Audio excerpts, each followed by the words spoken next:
नमस्कार। भारत का मौसम अपने आप में एक बहुत ही दिलचस्प पहेली है ना? एक ही देश जहां तपते रेगिस्तान भी हैं, बर्फ से ढकी चोटियां भी और दुनिया की सबसे ज्यादा बारिश वाली जगह भी। तो सवाल यही उठता है कि भाई एक ही देश के अंदर मौसम के इतने अलग-अलग, इतने जबरदस्त रूप कैसे देखने को मिलते हैं? ये एक ऐसा रहस्य है जो भारत को बाकियों से बिल्कुल अलग बनाता है। तो चलिए आज इस पहेली के टुकड़ों को एक-एक करके जोड़ते हैं। चलिए एक छोर से शुरू करते हैं, यानी कि जबरदस्त गर्मी से। गर्मियों में राजस्थान के थार रेगिस्तान में पारा 50 डिग्री सेल्सियस तक पहुंच जाता है। सोचकर ही पसीना आ जाए। और अब सिक्के का दूसरा पहलू देखिए। सर्दियों में जम्मू और कश्मीर के पास द्रास में तापमान गिरकर -45 डिग्री सेल्सियस तक चला जाता है। मतलब एक तरफ 50 डिग्री की गर्मी और दूसरी तरफ -45 की जमा देने वाली ठंड। ये फर्क सच में हैरान करने वाला है। अच्छा, अब जरा बारिश की बात करते हैं। मेघालय में साल भर में 400 सेंटीमीटर से भी ज्यादा बारिश होती है। ये इसे दुनिया की सबसे नम जगहों में से एक बनाती है। लेकिन इसके ठीक उलट लद्दाख और पश्चिमी राजस्थान जैसे इलाके भी हैं, जहां साल में 10 सेंटीमीटर से भी कम बारिश होती है। मतलब एक तरफ मानो बाढ़ आ रही है तो दूसरी तरफ सूखा पड़ा है। इस नक्शे को देखिए, ये कहानी और भी साफ हो जाती है। कैसे कुछ हिस्सों में 400 सेंटीमीटर से ज्यादा बारिश है, जबकि दूसरे हिस्से लगभग सूखे हैं। तो आखिर इन जबरदस्त विरोधाभासों की वजह क्या है? इस पहेली को सुलझाने के लिए हमें पहले कुछ बेसिक नियमों को समझना होगा। वो नियम जो सिर्फ भारत में ही नहीं बल्कि पूरी दुनिया में हर जगह मौसम को कंट्रोल करते हैं। दुनिया में कहीं भी किसी भी जगह का मौसम मोटे तौर पर इन 6 चीजों पर डिपेंड करता है। लैटिट्यूड यानी भूमध्य रेखा से दूरी, एल्टीट्यूड यानी ऊंचाई, प्रेशर और हवा का सिस्टम, समुद्र से दूरी, समुद्री धाराएं और वहां की जमीन की बनावट कैसी है। ये हैं वो 6 बड़े खिलाड़ी।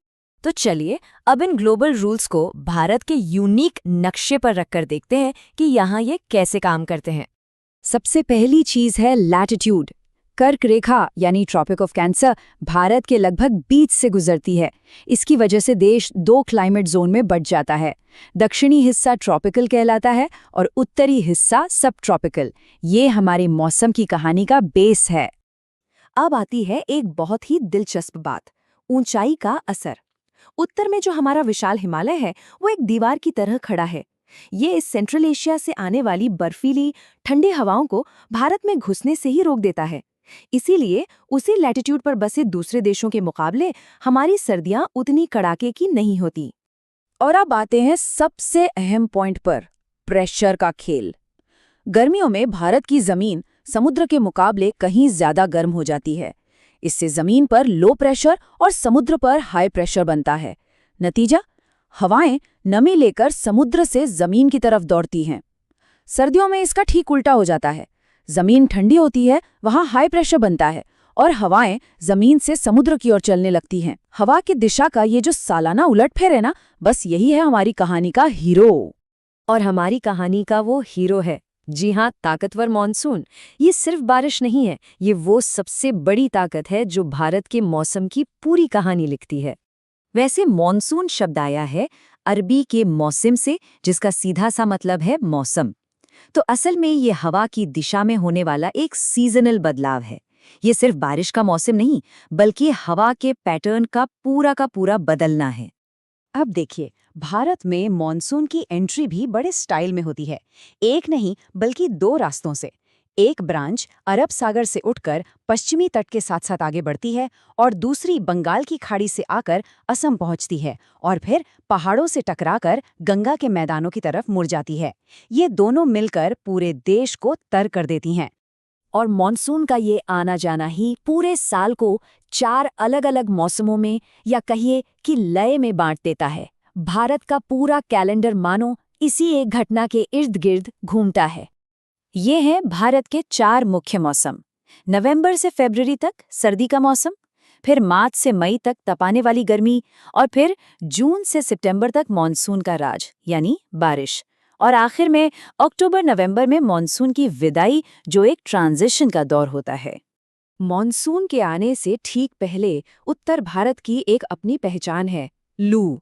ये गर्मियों में दिन के वक्त चलने वाली बेहद गर्म, सूखी और धूल भरी हवाएं हैं, जो मॉनसून के आने का सिग्नल भी देती हैं। और दक्षिण में इसी वक्त एक बहुत ही प्यारा नज़ारा देखने को मिलता है, जिसे मैंगो शावर्स कहते हैं। ये मॉनसून से पहले की बारिश है, जो केरल और कर्नाटक में आमों को जल्दी पकने में मदद करती है। देखिए, प्रकृति का साइकिल कितना खूबसूरत है। तो ये साफ है कि मॉनसून सिर्फ पानी की बौछारें नहीं है, ये तो एक ऐसी कुदरती ताकत है जो पूरे देश को जोड़ती है। ये देश की लाइफलाइन है। ये बात बिल्कुल सही कही गई है कि उत्तर से दक्षिण और पूरब से पश्चिम तक पूरा भारत बेसब्री से मॉनसून का इंतजार करता है। ये एक ऐसा साझा अनुभव है जो करोड़ों लोगों को एक दूसरे से जोड़ता है। जरा सोचिए, हमारा पूरा एग्रीकल्चर का साइकिल मॉनसून पर टिका है। नदियां दोबारा जी उठती हैं, पीने का पानी मिलता है, जंगल, जानवर, सबकी जिंदगी इसी की ताल पर चलती है। और तो और हमारे कितने ही तीज त्योहार भी तो इन्हीं मौसमों से जुड़े हैं। सच में ये पूरे भारत को एक धागे में पिरोता है। तो भारत की इस ग्रेट क्लाइमेट पजल का जवाब है मॉनसून। लेकिन ये हमें एक बहुत बड़े सवाल के सामने लाकर खड़ा कर देता है। आज जब पूरी दुनिया का क्लाइमेट बदल रहा है, तो भारत को जोड़ने वाली ये सबसे बड़ी ताकत, ये मॉनसून, खुद को कैसे बदलेगा? ये एक ऐसा सवाल है जिसका जवाब हम सभी के आने वाले कल के लिए बहुत मायने रखेगा।